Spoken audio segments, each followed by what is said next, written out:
皆さん、今日はお兄ちゃんの結婚式に集まっていただき、ありがとうございます。でも、この結婚はどう考えたって失敗です。だって見てくださいよ。ウェディングドレス姿は女性が一番輝く瞬間なんですよ。それなのに、あの女はあの程度なんです。私を指さして馬鹿にした玲子さんは、自信満々に胸を張った。それから、帰れと一人でやり始めた玲子さんに続いて、義母も手拍子とともに掛け声を上げる。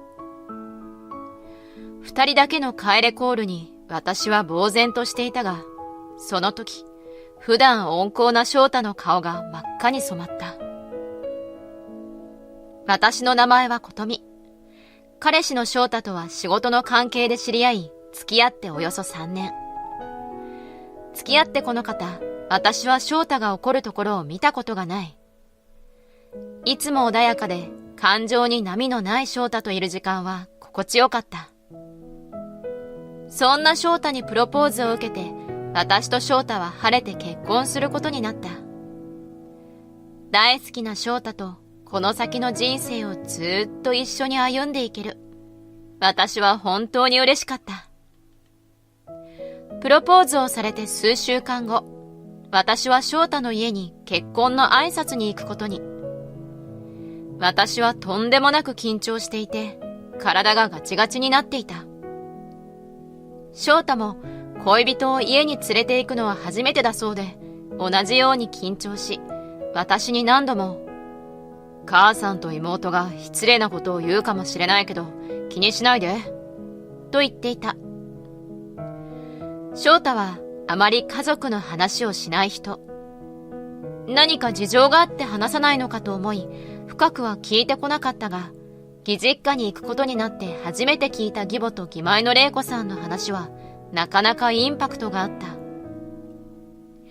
義母と玲子さんは、翔太のことを、それはもう愛しているそうだ。その愛は狂気と言っていいレベルで、大学は義実家とは遠方に進学した翔太のもとへ、義母と玲子さんは暇さえあればやってきて、ほぼ一人暮らしもできなかったそうだ。だから翔太は社会人になるとき、黙って引っ越したとのことだった。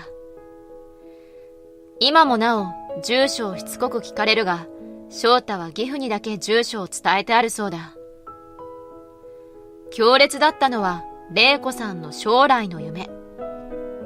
25歳の玲子さんの夢は、幼少期から現在までお兄ちゃんのお嫁さんというからびっくりするブラコンぶり。そんな義母と義妹であるため、翔太は義実家への挨拶は渋ったが、私は結婚は家族同士がつながることだと思っている。家族である義母と玲子さんには嫌であろうと一度は会っておくべきと思った。ただいま。おかえり翔太。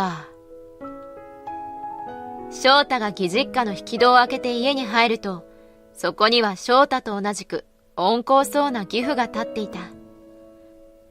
私が緊張しながらも義父に挨拶と自己紹介をすると、義父は微笑んで私を受け入れてくれた。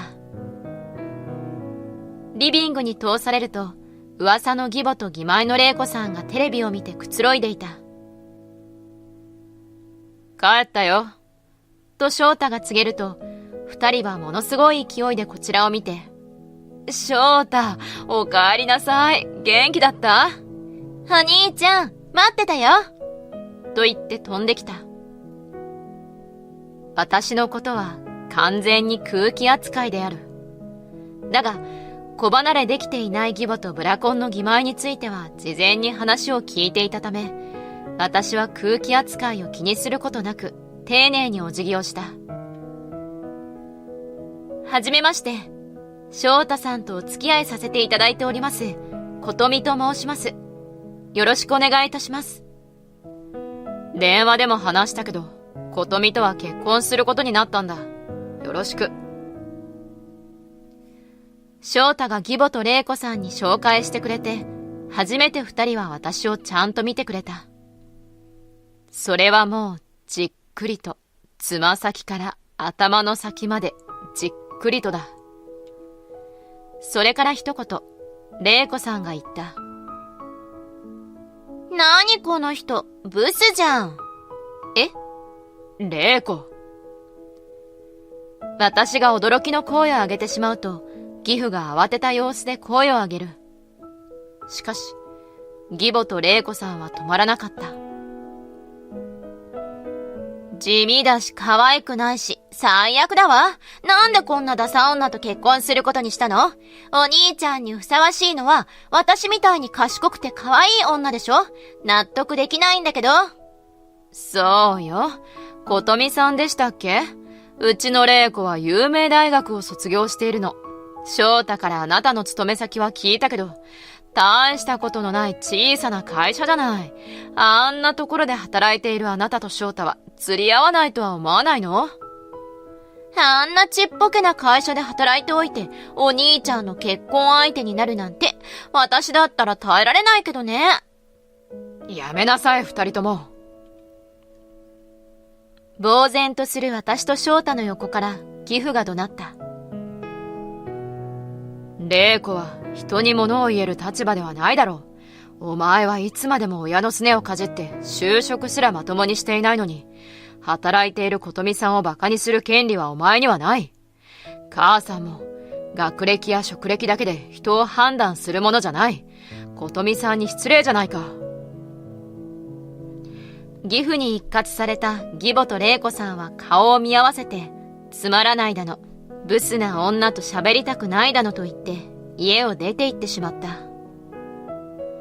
思っていたよりずっと強烈だった義母と玲子さんに、私は硬直したまましばらく動けなかったが、翔太が、ごめんな、本当にあんな母さんと妹で、と何度も謝って背中をさすってくれるうちに、やっと平静を取り戻せた。その後は義父とゆっくりお茶をして、私の出身地の話や仕事の話などをした。だが、いつ義母と玲子さんが帰ってくるかもわからない。またいつ罵声が飛んでくるかとそわそわしていた私が時計を何度も見てしまっていたからか。義父は気を使って私と翔太を早めに帰るように送り出してくれた。帰り道、私はすっかり義母と玲子さんと家族をやっていく自信がなくなってしまって落ち込んでいたが、翔太が私を一生懸命励ましてくれた。結婚式が終わればお互いの親戚と会う機会なんて減るよ。今回は久々の母さんと玲子にびっくりしちゃって何も言えなくてごめん。次何かあった時は絶対に俺が琴美のことを守るから。優しい翔太に私はうなずいた。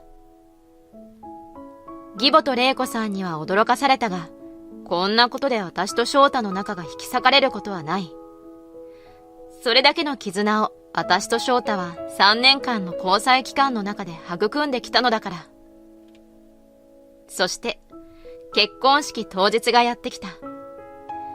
綺麗なチャペルで行われた挙式は聖なるもののような感じがして、入籍届を出した時よりも私は翔太と結婚したんだと強く思うことができた。挙式が終わると披露宴が待っている。いろいろと準備が大変だった披露宴だが、私たちがゲストにまんべんなく挨拶できるようにテーブルラウンドをしながら高砂に向かう予定だった。披露宴会場へのドアが開き、私と翔太は笑顔で進んでいく。テーブルに座っている友人たちが温かく拍手をしてくれるのに手を振り返していた私たちは、周囲がざわついたことに気がついた。ふと見ると、高砂の新婦席にウェディングドレスの何者かが座っている。その何者かは玲子さんだった。玲子さんは真っ白なウェディングドレスを身にまとい、ニコニコしながら、お兄ちゃんと翔太に向かって手を振っている。唖然とする私たちを無視して、玲子さんは司会者からマイクを奪い話し始めた。皆さん、今日はお兄ちゃんの結婚式に集まっていただきありがとうございます。でも、この結婚はどう考えたって失敗です。だって見てくださいよ。ウェディングドレス姿は女性が一番輝く瞬間なんですよ。それなのにあの女はあの程度なんです。私を指さして馬鹿にした玲子さんは自信満々に胸を張った。それに比べて私を見てください。今日はこんなに美しいんですよ。いつも美人だ美人だと言われてきましたが、今日がきっと一番美しい日です。この披露宴は私とお兄ちゃんの披露宴とします。なので、琴美さんには退場していただきましょう。それから、帰れ、と一人でやり始めた玲子さんに続いて、義母も手拍子とともに掛け声を上げる。二人だけの帰れコールに私は呆然としていたが、その時、普段温厚な翔太の顔が真っ赤に染まった。いい加減にしろ。玲子もわけわかんない帰れコールしてる母さんも、二人とも俺と琴美の結婚式をめちゃくちゃにするな。何よ、お兄ちゃんと琴美さんじゃ釣り合わないじゃない。もっといい人を連れてきてくれたら、私たちだってこんなことせずに済んだのよ。うるさい。琴美は俺にとって最高の女性だ。琴美じゃない女性と結婚するなんて全く考えられない。琴美のことを悪く言うなら、俺は母さんと玲子とは縁を切る。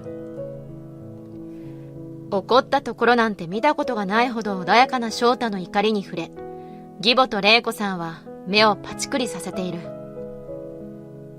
その後どこからか、帰れという声が高まり、会場全体が義母と玲子さんに対しての帰れコールに包まれる。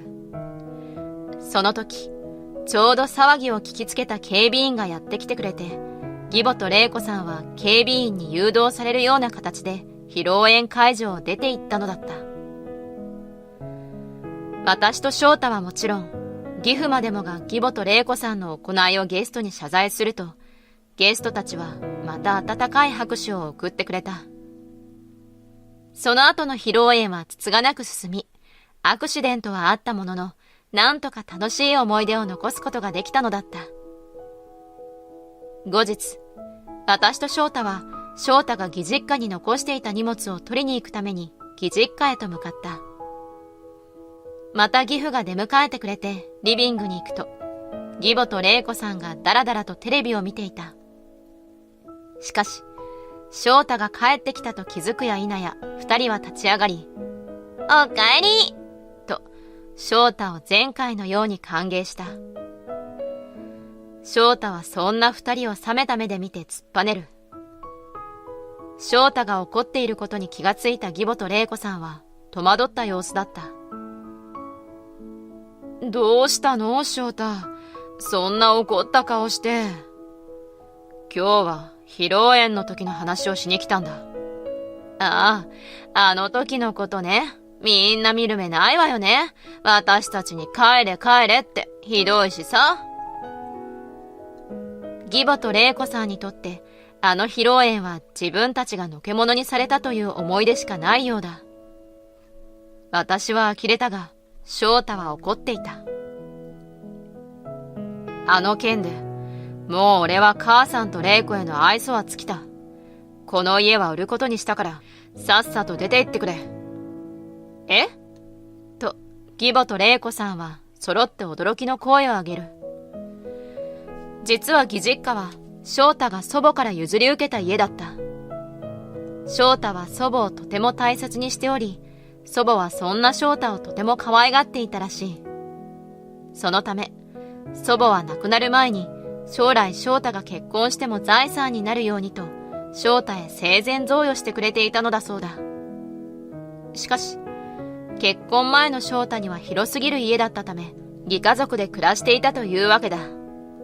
つまり、家の所有者である翔太が家を売るから出て行けと言えば、義母と玲子さんは出て行くしかないのだ。義母と玲子さんは突然慌て出した。そんな、急にそんなこと言われても困るわよ。この家がなくなったら、私たちに行くあてがないことは翔太もわかってるでしょ？そうだよ、お兄ちゃん。私を路頭に迷わせるつもり？知らないよ。俺はもう家族とは縁を切る。披露宴でもそう言ったろ？今日ここに来たのはこの家を売るから置いてきたものを処分するためだったんだ。ひどいこと言わないでよ、お兄ちゃん。もういい加減にしなさい。翔太にすがる義母と玲子さんをいきなり怒鳴りつけたのは義父だった。義父は翔太と同じく顔を真っ赤にさせて怒っており、義母と玲子さんを睨みつけた。翔太の決断は当然のことだ。大切な披露宴であんな醜態を晒して家族でいられるわけがないだろう。自分たちで蒔いた種だということがわからないのか？でも、琴美さんは本当にブスで地味で、かっこよくて頭もいいお兄ちゃんには釣り合わないと思ったんだもん。お父さんも本当はそう思ってるんじゃないの？思っているわけないだろ。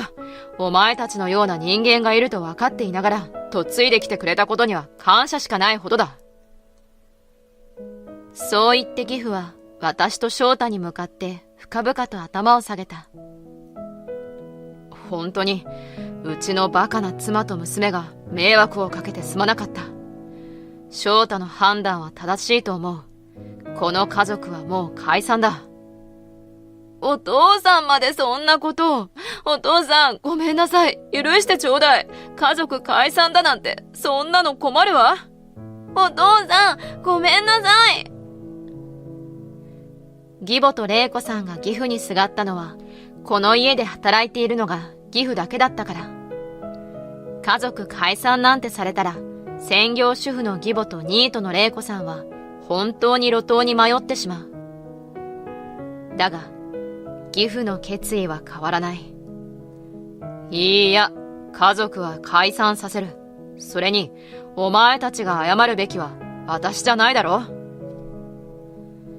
義父がピシャリと言いつけると、そこでようやく義母と玲子さんは私のことを思い出したらしい。私の元へ駆け寄ってきて、すぐさま土下座をした義母と玲子さんは、痛々しいほどに無様だった。ごめんなさい。ごめんなさい。お兄ちゃんと結婚するって夢を叶えたかっただけなの。琴美さんのこと、もう悪く言ったりしないから、許してください。申し訳ありませんでした。あなたが許してくれなくちゃ、私たちはこれからどうなってしまうかわからないの。だからどうか、私たちを許すって言ってちょうだい。涙ながらに謝罪をしてくる義母と玲子さんが、私の言葉を待つように顔を上げる。二人の顔を見てから、私ははっきりと答えた。許しません。人生で一度の披露宴をあんな風にめちゃくちゃにされて許せるわけがないでしょ。翔太が縁を切るなら、あなたたちはもう私にとって赤の他人です。私は絶対に許しません。私の言葉に絶望した様子で二人は泣き崩れたが、私と翔太は黙々と翔太の私物の処分と回収を終えて義実家を後にした。その時、こっそりと義父にだけ翔太は声をかけていた。いいのかと聞いてきた義父に私は笑顔でうなずく。涙を浮かべた義父に、お母さんと玲子さんには秘密でお願いしますとだけは念を押した。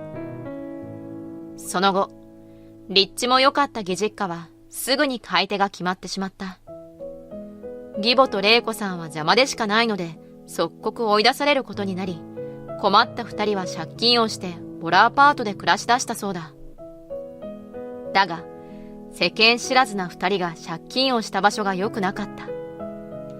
返しても返しても減らない借金は膨れ上がる一方で、義母と玲子さんは、このままじゃ恐ろしい場所に連れて行かれる。助けてほしい。という電話を義父にしてきたそうだが、義父は無視。その後、二人とは連絡が取れなくなってしまったため、おそらく今までの人生でまともに働いたこともなかっただろう二人は、恐ろしい場所とやらで昼夜問わず働かされているのだろう。私と翔太がどうして義父からそんな話を聞くことができたのか。答えは簡単で、義父は私と翔太と同居しているから。翔太は義母と玲子さんとは縁を切ったが、義父とは縁を切っていない。むしろ一人になってしまう義父を迎え入れることにしていたのだ。義父は私たちと同居することを秘密にして義母と離婚した。独り身になった義父は最初は、新婚夫婦の家に同居なんて申し訳ない、と言っていたが、最近は生き生きと暮らしている。義父はまだ現役バリバリの会社員のため、生活費も入れてくれるし、家事も手伝ってくれるので、こちらとしては大助かりだ。結婚して数ヶ月後に私は妊娠していることが発覚。それを知って翔太はもちろん喜んでくれたが、翔太よりも義父が喜んでいた。今はその真面目さを生かして赤ちゃんを家に迎え入れるために必要なものをリストアップしてくれているところである。おじいちゃんになることを楽しみにしている義父の姿は微笑ましく、私と翔太も新しい家族を大切に生きていこうと思うのだった。